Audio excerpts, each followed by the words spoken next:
We didn't think we were heroes. We thought we were just playing our part in helping the people of Maitland. And there was something that stood out in my mind and many others, I think, and it was at the end, quite a long time after the flood problem had happened, and they called all the surf clubs back to Maitland to march down the street in our march past costumes. And as we did, thousands of people turned out. And I thought, look at these people after all they've been through, the devastation and the suffering that they've made, and yet here they are out saying thank you to us. And to me that was some lesson a young fellow learnt in humanity, and how these people, I mean, it would have taken them years to recover, but yet they were coming out to say thank you. So in turn it was a great experience. We were glad that we were able to do and play our part. Of course, the surf boats, we saw the big army ducks, and it was true in the early part when the current was so fierce, their manoeuvrability was just useless, but we were able to get between buildings, we were able to get up and hear people's call.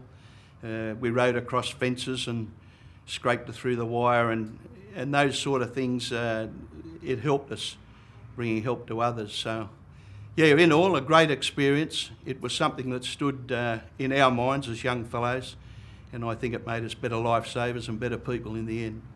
As I say, we had two surf boats, and we weren't in the boats all the time. The two crews were changing because we had other fellow members, but it was spread over 3 or 4 days, and the different areas, as communications became a little better, the police were able to divert us into areas that were known, and often we changed boats and we helped others.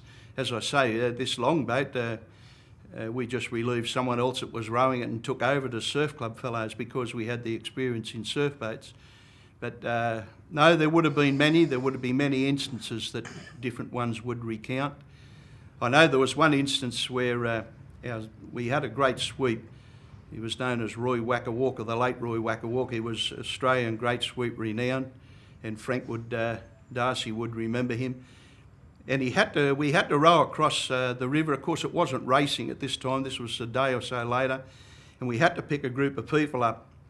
And Wacka guided us up against the current and picked these people up. And before we left, I recall him saying to the police officer and the first the Red Cross people, go down there and wait down. And he picked a spot out on the river well down. And I remember the police officer saying, no, we've got our set up here. And Roy saying, no, head down and put your people there. Of course, knowing once we'd filled the boat with people and we couldn't get full purchase on the oars, it was his judgment of how the current was and what he could do with his surf boat and crew. And when we got these people, we'd landed some 5 or 6 metres within the actual spot that he'd dedicated. So that's where experience and I gather the knowledge of the moving water and surf gave us our advantage in the flood waters up here. So yeah, a great experience, but tragic that so many people lost homes and property. But as I say, it was a great eye-opener to young fellows like myself. Well, there was only 4 rowers, and you'd have at least one person sitting beside you. There'd probably, if there were small children, you'd probably have 2 or 3 tucked down in the back near the sweep, and probably a couple up in the bow. So you might have had 5, 7, about 8, 9 people in the boat as well.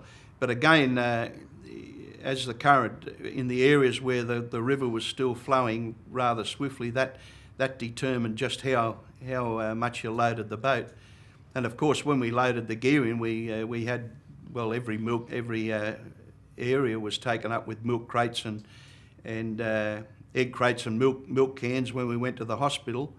So no, you just loaded whatever you could, keeping a margin of safety, and that's where you relied on your sweep. He knew just how much you could take.